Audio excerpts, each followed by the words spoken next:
En segundo lugar, el hombre es un ser racional, o sea, el significado o la implicancia de ser creados a la imagen de Dios es que el hombre es un ser racional, dotado con una capacidad de pensar, razonar y comunicarse. Y vemos esto en que Adán dio nombre a todos los animales en un huerto.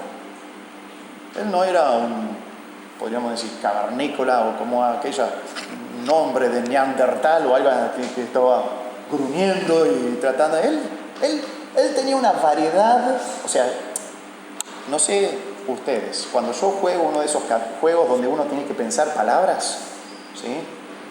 No se me viene ninguna palabra. Siempre son las mismas y muy similares, ¿no? Pero Adán tenía una gran variedad y dio nombres particulares a todos los animales. Él era un ser dotado con una capacidad de raciocinio y eso es parte de la imagen de Dios en el hombre. El hombre también es un ser emocional, dotado con la capacidad de amar y apreciar. Y Adán fue unido a su mujer Eva, no se llamaba Eva en ese tiempo, se llamaba varona, pero él la amó y apreció de una manera perfecta. Y eso era parte de la imagen de Dios en el hombre, de tener emociones, amar. Y el hombre es un ser creativo, dotado con la capacidad de descubrir e inventar. Y Dios le dio a Adán y a Eva, como habíamos leído, control sobre todos los recursos naturales y les mandó que los aprovecharan, que los aprovechen y que los administren. ¿Sí? Ellos debían dominar, ¿sí?, el mundo, debían dominar y podríamos decir amaestrar los recursos que Dios había provisto en ese ecosistema, en ese mundo. Y entonces todas estas cosas son cosas que muestran esa imagen de Dios impresa en el hombre. Como fuimos creados a la imagen de Dios, el concepto que nosotros tengamos de Dios se va a revelar en todos nuestros esfuerzos creativos. Ese es el primer estado. Hasta ahí va todo bien. El hombre fue creado a la imagen de Dios, pero llegamos al segundo estado donde se pudre todo. La imagen estropeada. El problema es que el hombre cayó, ahí en el capítulo 3, el hombre cayó en desobediencia. Adán y Eva desobedecen. La única prohibición que Dios les dio, ellos lo transgredieron. Comieron del fruto que Dios les había prohibido que le había prohibido comer. Y el problema es que el hombre cayó en pecado y la imagen de Dios en el hombre quedó estropeada. No quedó erradicada. ¿Sí? Porque en Génesis capítulo 6 Dios establece la pena capital porque a imagen de Dios es creado el hombre. ¿Sí? Entonces uno está, podríamos decir, cuando está matando a una persona, está, podríamos decir, borrando en esa persona la imagen de Dios. ¿Sí? Entonces esa persona fue creada, esa persona que aún después del diluvio era asesinada, esa persona portaba la imagen de Dios, pero era una imagen estropeada. Ya no nos parecemos a Dios en sus cualidades de carácter. En vez de ser amorosos, somos egoístas. En vez de ser misericordiosos, somos rencorosos. El hombre caído abandonó a Dios y comenzó a hacer las cosas a su manera. Y como dice Tim Fisher, cuando nos enfocamos en la humanidad, nos estamos enfocando en algo que es defectuoso por el pecado. Ningún hombre, aparte de los principios de Dios, es capaz de producir nada que sea valioso.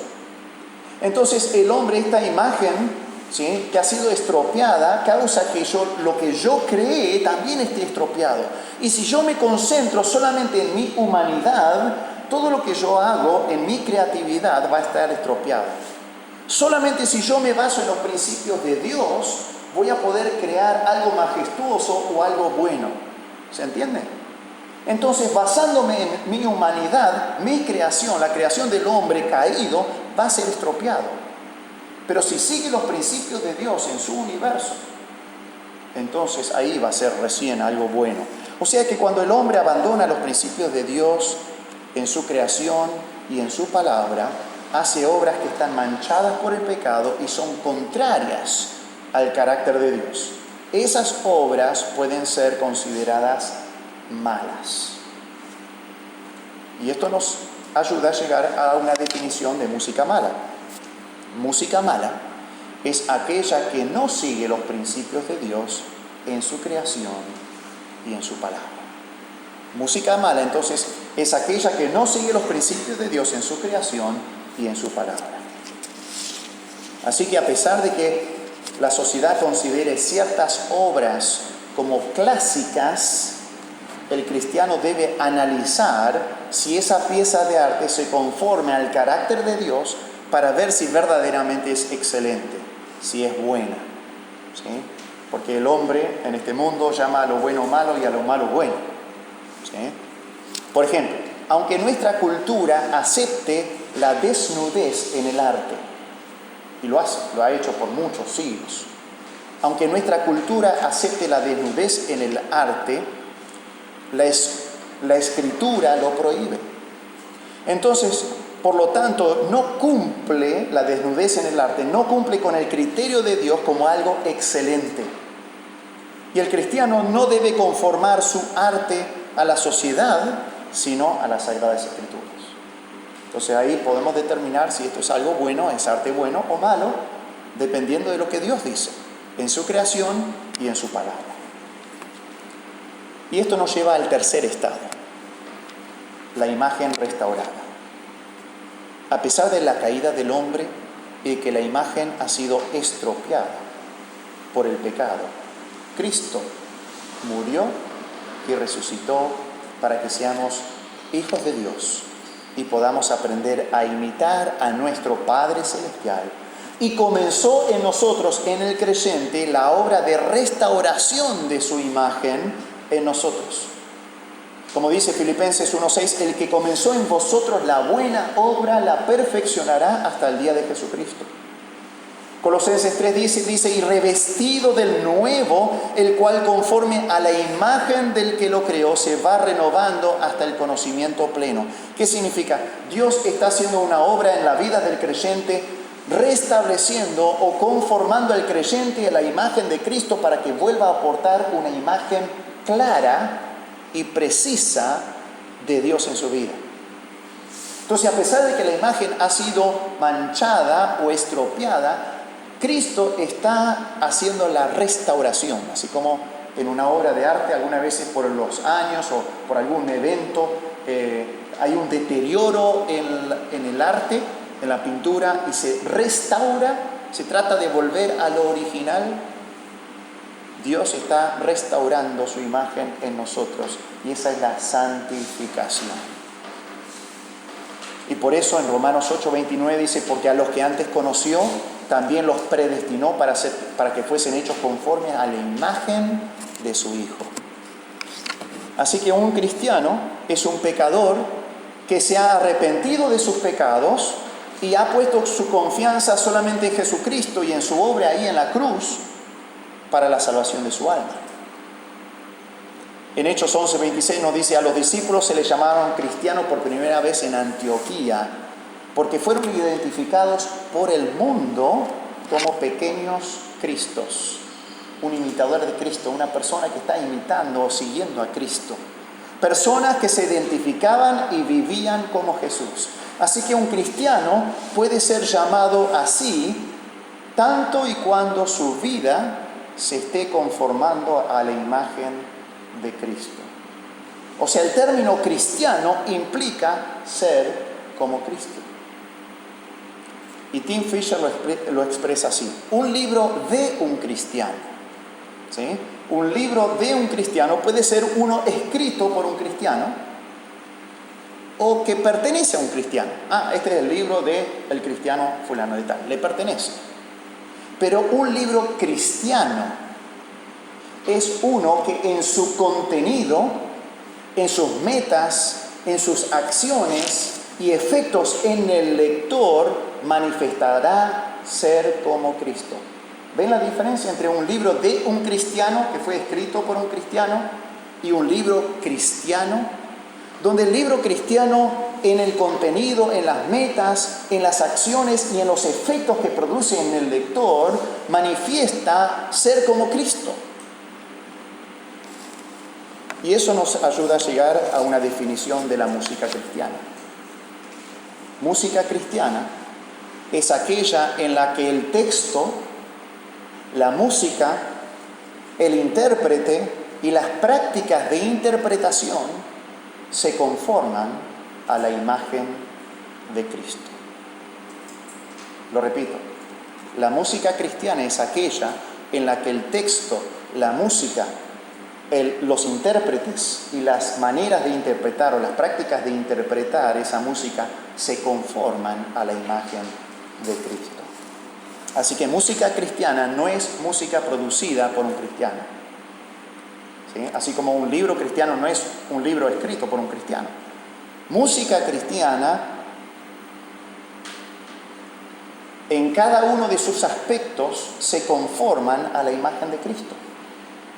Lo mismo sucede en el matrimonio. Un matrimonio cristiano no es el matrimonio de dos cristianos. Hay muchos matrimonios de dos cristianos en el mundo. Un matrimonio cristiano es un matrimonio basado en la palabra de Dios y constante conformación a la imagen de Cristo.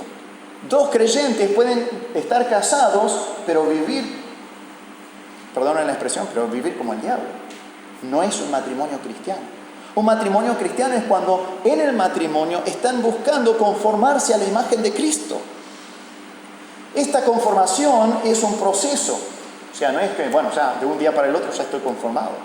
Es un proceso que continúa hasta el día que nos encontramos con Cristo.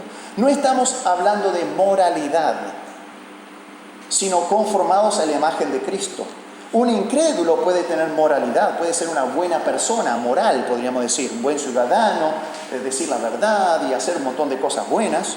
Los fariseos eran la epítome de moralidad. Sin embargo, no podrían ser llamados cristianos de ninguna forma.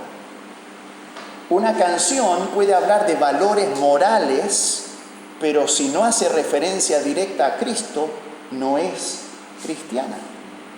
¿Sí? Porque es moral. Es más, una canción moral que no menciona a Cristo me puede desviar de Cristo, porque puede hacerme pensar que yo puedo ser una persona moral, una persona buena, una persona que llega al cielo sin Cristo. Así que una canción moral sin mencionar a Cristo puede ser hasta anticristo, porque puede llevarme a otra cosa.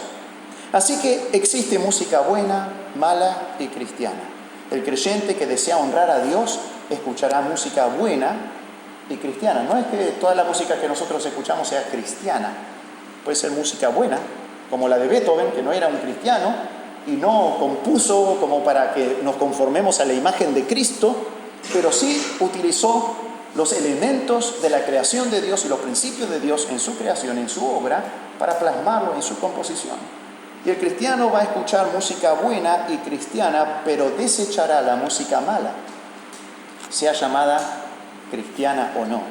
¿Sí? Porque en su música, letra o interpretación, esa música mala no se conforma a los principios de Dios en su creación y en su palabra, y no se conforma a la imagen de Cristo. Y que el Señor nos ayude y nos dé de su gracia. No estamos hablando de opinión, no estamos hablando de gusto o preferencia, estamos hablando de cosas objetivas, de música buena, música mala y música cristiana, para que nosotros, tanto en la música en la iglesia como en el hogar, podamos agradar a nuestro Dios. Oremos. Padre Celestial, gracias te damos por tu palabra. Ayúdanos a discernir, a descubrir lo que te agrada y a discernir para que podamos aceptar y utilizar aquella música buena y aquella música cristiana, pero desechar aquella música mala. Padre Celestial, no queremos herir los sentimientos de nadie, lo que sí queremos hacer es agradarte a ti. Guíanos en esto, capacítanos con tu Espíritu Santo para que podamos tener la gracia suficiente para reconocer cuando estamos en error y abandonar aquellas cosas que quizás nos gustan porque apetecen a la carne, pero no son agradables a ti y no son buenas para nosotros. Que podamos aprender a desecharlas y que sí podamos utilizar música para agradarte a ti y para ser de beneficio a los hermanos. Esto te lo pedimos en el nombre de Cristo Jesús. Amén. Que el Señor los bendiga.